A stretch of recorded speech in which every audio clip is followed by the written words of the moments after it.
उत्तर प्रदेश का रुख कर रहे हैं, जहां पर अखिलेश यादव अपनी पत्नी डिंपल यादव के लिए इस वक्त चुनाव के लिए जो प्रचार कर रहे हैं। डिंपल यादव उनके साथ हैं, उनसे बातचीत कर रहे हैं हमारे सहयोगी आलोक Pandey. Akhilesh Yadav, the Samajwadi Party chief, is campaigning here for the Mainpuri Lok Sabha by-election.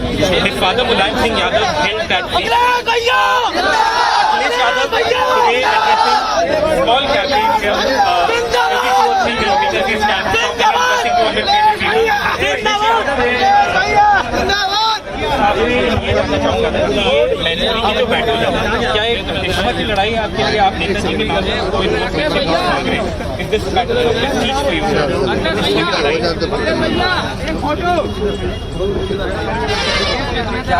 और is it a battle where like you feel that Mulayam Singh Yadav की लेगेसी आगे बढ़ेगी अगर आप लोग जीत जाते? ये चुनाव नेताजी के ना रहने पर हो रहा है और यहाँ की जनता से सीधा संबंध नेताजी का था। सुख दुख में, परेशानी में नेताजी इनके साथ खड़े रहे और यहाँ के लोगों ने समय समय पर नेताजी की मदद की है, चाहे आंदोलन रहे हों या कोई कार्यक्रम का फैसला लिया हो या जब कभी दल को चंदे की जरूरत पड़ती थी। यहाँ बहुत सारे बुजुर्ग हैं जिन्होंने 40-40 साल, 50-50 साल साथ काम किया है। ये नेताजी का घर रहा है, नेताजी का अपना क्षेत्र है, अपने लोग हैं और यहीं के लोगों ने नेताजी को नेताजी बनाया और नेताजी का पूरा जीवन देख लीजिए आप। उन्होंने कभी भी अपने लोगों को भूलने का काम नहीं किया। यहाँ के बुजुर्ग, यहाँ के किसान, यहाँ के गांव के लोगों का हमेशा ख्याल रखा, राजनीति की किसी भी ऊंचाई पे पहुंच गए हों। इसलिए नेताजी को याद करके यहाँ के लोग एक एक वोट डालने जा रहे हैं।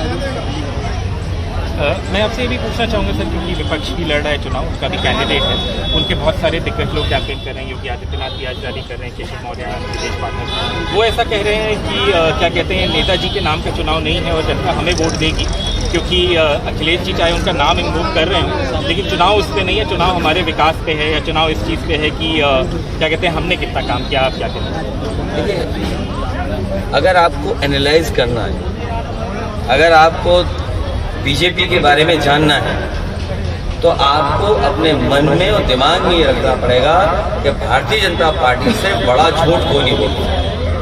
भारतीय जनता पार्टी झूठ बोलने वालों का दल है। और जहाँ तक मैनपुरी का सवाल है, हम किसी ऐसे सवाल का जवाब नहीं देना चाहते जिसका कोई संबंध न हो चुनाव से। सरकार जरूर है उनकी, यहाँ जो लोग हैं, अगर समाजवादी पार्टी के लोग हैं तो सीडीओ फोन क्यों कर रहे हैं, अधिकारी फोन क्यों कर रहे हैं? आप सीडीओ का फोन कॉल डिटेल निकलवाइए, जांचें, ऑर्डर या यहाँ के अधिकारियों को किसने निर्देश दिया है कि आप प्रधान को धमकाएंगे, समाजवादी पार्टी के कार्यकर्ताओं को धमकाएंगे, आप नोटिस निकालेंगे, पुलिस बार बार ढूंढने जाएगी उनको। ये कौन करवा रहा है? उनको समझना चाहिए नेताजी से जुड़े हुए लोग हैं, ये नेताजी के सम्मान में वोट डालना चाहते हैं। नेताजी को लोग हैं वो बताना चाहते हैं कि वो नेताजी से कितने जुड़े रहे हैं। और फिर बीजेपी को बताना चाहिए ना, डीएपी की बोरी क्या हाल है, बेरोजगारी कहाँ पहुँच गई है, गैस सिलेंडर नहीं भर पा रहे हैं लोग, बिजली का बिल आता है, कितना बिल देना पड़ रहा है, किसान को सुविधा क्या दी। तो सरकार को अपनी उपलब्धि बनानी चाहिए, अधिकारियों के माध्यम से चुनाव नहीं लड़ना चाहिए। ये सरकार के लोग अधिकारियों से वोट मांग रहे हैं।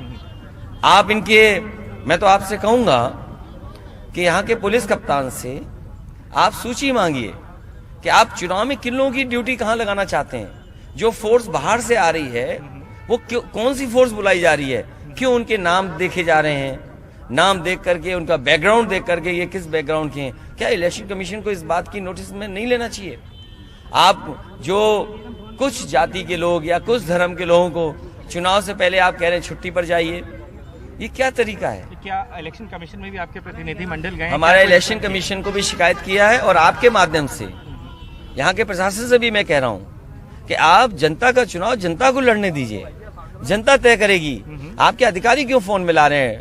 कोई प्रधान ऐसा नहीं होगा जिस प्रधान के पास अधिकारी फोन न कर रहे हों। एक सवाल मेरा और है सर आपसे, कुछ लोग ये भी कह रहे हैं कि जैसे अखिलेश जी आजमगढ़ में, और आपका राजनीतिक चॉइस है, आपकी पार्टी है, बट कुछ लोग ऐसा कह रहे हैं कि if you had campaigned in Azamgarh perhaps the result could have been different, now you are campaigning in a very hectic pace, why not earlier in say in Azamgarh? देखिए, चुनाव प्रचार क्यों करना क्या नहीं करना, वो अलग परिस्थितियां थी, ये अलग परिस्थितियां थी। और आजमगढ़ दोबारा जीता जाएगा, समाजवादी लोग वहां से दोबारा जीत करके आएंगे। How important is it sir कि आपने शिवपाल जी से, हमें कुछ लोग ऐसा कह रहे हैं, कोट अनकोट पैचअप कर लिया है या फिर उनको अपने साथ ले लिया, ये कितना इम्पोर्टेंट है? ये नेताजी के ना रहने पर पहला चुनाव है और उनकी विधानसभा भी जसवंत नगर इसी पार्लियामेंट के पार्ट है। जितना पुलिस प्रशासन यहाँ परेशान नहीं कर रही, उतना जसवंत नगर में कर रही है, क्योंकि उन्हें पता है कि जसवंत नगर सबसे ज्यादा वोटों से हरा करके भेजा बीजेपी को। इसीलिए वहाँ के प्रधान, वहाँ के एसओ को हटाना, वहाँ के अधिकारी लगे हुए हैं कि किसको कैसे नोटिस दिया जाए, किस पे क्या दबाव जना जाए। बट नेताजी नहीं रहे, एक चुनाव लोकसभा हो रहा है, पूरी सरकार लगी है इसी काम में, झूठ बोलने में और अधिकारियों के माध्यम से दबाव बनाने के लिए। ये चुनाव जनता का है, ये चुनाव अधिकारियों का नहीं है। जी, एक आखिरी सवाल सर, एक बस आखिरी सवाल। बीजेपी ऐसा भी कह रही है कि एक परिवारवाद का आरोप आपके ऊपर लगा रही है, saying that you have again given ticket to somebody, Lok Sabha MP हैं डिंपल जी, फॉर्मर, बट फिर भी ये कह रही है कि ये परिवारवाद का आरोप लगा रही है। देखिए, बीजेपी क्या कह रही है, बीजेपी का परिवार कितना बड़ा है। जो मुख्यमंत्री जी हैं आज, अगर इनके मामा उस स्थान पे नहीं होते तो आज मुख्यमंत्री नहीं होते। बीजेपी में कितने लोग हैं जो अपने परिवार के लोग हैं?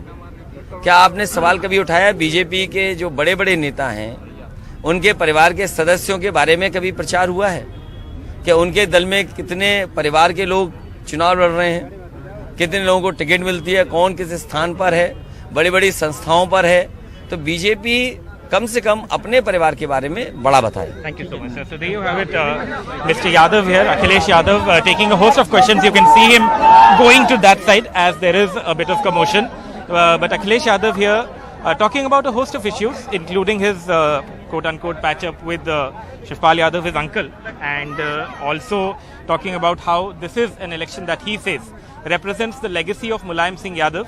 The BJP, of course, says something to the contrary, but one waits to see how the election pans out. With Arshad Jamal and Rajesh Gupta, this is Alok Pandey, NDTV.